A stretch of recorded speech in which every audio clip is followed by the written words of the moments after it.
मनन जी महाराज ने उन बच्चों के बारे में क्या कहा जानिए जो हर बार परीक्षा में असफल हो जाते हैं। तो वे सुनिए।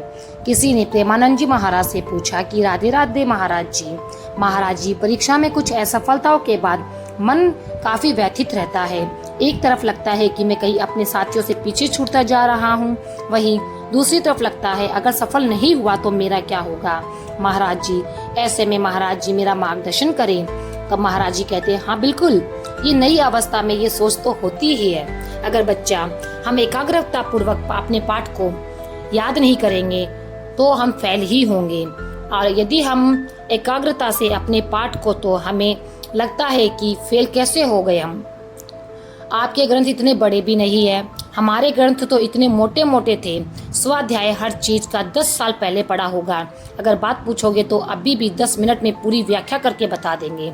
अगर आप प्रयासरत हो, प्रयत्नरत हो, तो अपने विषय में असफल कैसे हो जाते हो। या तो आप ब्रह्मचर्यहीन हो रहे हो, इधर उधर प्रपंच कर रहे हो, अपनी पढ़ाई से विमुख आचरण कर रहे हो, या फिर मनोरंजन कर रहे हो। नहीं तो बच्चा, अपने चैप्टर को हमें 1 साल दिया जाता है, 1 वर्ष दिया जाता है अपने चैप्टर को कंठस्थ करने के लिए, उसे पूरा करने के लिए कितनी पढ़ाई होगी। बिल्कुल, मतलब जिस विषय में लगो उस विषय में एकदम। तो हम कह रहे हैं तुम्हारा जो चैप्टर है हम उसे कंठस्थ कर सकते हैं, तो हम इतने कमज़ोर क्यों हैं कि हम फेल हो जाते हैं। अगर ये हो कि भाई टीचर कोई पक्षपात करता है तो बात अलग है, नहीं तो हम फेल क्यों हो जाते हैं। कहीं ना कहीं हम ही गलत है। हम अपनी गलती को सुधारें, और असफलता मिलना सफलता का एक प्रतीक है कि हमें और जोश में आना चाहिए और काम करने की आवश्यकता है।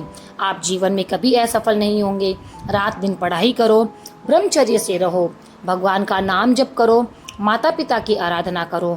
कौन सी उन्नति जो तुम्हारे चरणन चूम ना ले तो कहना, कौन सी उन्नति जो तुम्हारे चरणन चूम न ले। इसलिए हमें तो लगता है कि हम अपने धर्म ग्रंथों को ऐसे याद किए हैं जैसे क ख ग नहीं याद किया जाता। ऐसे उठते बैठते चलते फिरते जो पद है, पूरी 84 जी, पूरा सुधा निधि जी, पूरी सेवक वाणी, पूरी स्फुट वाणी, उसे जिस विषय में लगे तो अपने विषय में लगे, जिस विषय में लगे तो एकदम लगे। तो आप फेल कैसे हो गए। अपने विषय का ज्ञान आपको क्यों नहीं है। ऐसा तो कोई चैप्टर प्रश्न दिया नहीं जाता जो क्लास का ना हो। मान लो आप 12वीं में हैं तो 12वीं की क्लास के अंतर्गत ही आपको दिया जाएगा। ऐसा तो नहीं है कि आपको आगे का दिया जाएगा। आप जितनी क्लास में पहुंचते जाएंगे योग्यता उतना ही आपको प्रश्न दिया जाएगा। तो हमको अपने चैप्टर को घुसकर और उसकी धुन में लगकर काम करना चाहिए। जैसे गेहूं में घुन लग जाता है ना, पूरा खोखला कर देता है, ठीक ऐसे में अपने चैप्टर में लग के पूरे चैप्टर को अपने माइंड में बैठा लेना चाहिए। हमारा माइंड बहुत विस्तार है, अनंत जन्मों के संस्कार भरे पड़े हैं छोटी सी चिप में मन की अनंत जन्मों के। तो ये सब पूरा आपको कर लेना है। कहीं ना कहीं आप प्रमाद कर रहे हैं, कहीं ना कहीं आप त्रुटि कर रहे हैं, उसको संभालिए, नहीं तो ये निराशा ऐसी बढ़ जाएगी कि जीना मुश्किल हो जाएगा। बच्चे अभी बच्चे हैं ना। अब जैसे देखा कि जैसे इन्होंने कहा हमारे दोस्त सफल हो रहे हैं, तो दोस्तों के सामने नीचा कर परिवार में जाने पर कि यार हमने यार इतने रुपए लगाए और तुम फेल हो गए, यार ये तो ठीक नहीं है।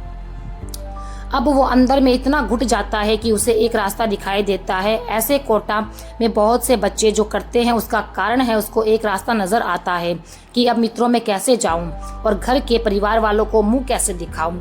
हर जगह से ये आता है कि फेल फेल फेल। तो इससे अच्छा है कि हम कर लेते हैं कोई रास्ता, थोड़ी दूर है। आप भूत प्रेत बनोगे, फिर नाना प्रकार के दुख भोगोगे। हमें चाहिए कि हम अपनी गलतियों का सुधार करें। मोबाइल में रील देखने में समय बर्बाद ना करें, गेम खेलने में समय बर्बाद ना करें, गर्लफ्रेंड बॉयफ्रेंड बनाने के झंझट में ना पड़े, इस प्रपंच में ना फंसे।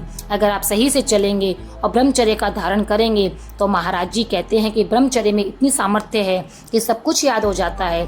बच्चा सब कुछ याद कर सकता है। तो आप निराश मत हो बच्चे, संयम में चलो, आगे उन्नति को प्राप्त हो। ऐसा नहीं कि बार बार या बराबर अवनति हार ही हाथ लगेगी, ऐसा नहीं है। आप प्रयास करते रहो, ठीक है ना।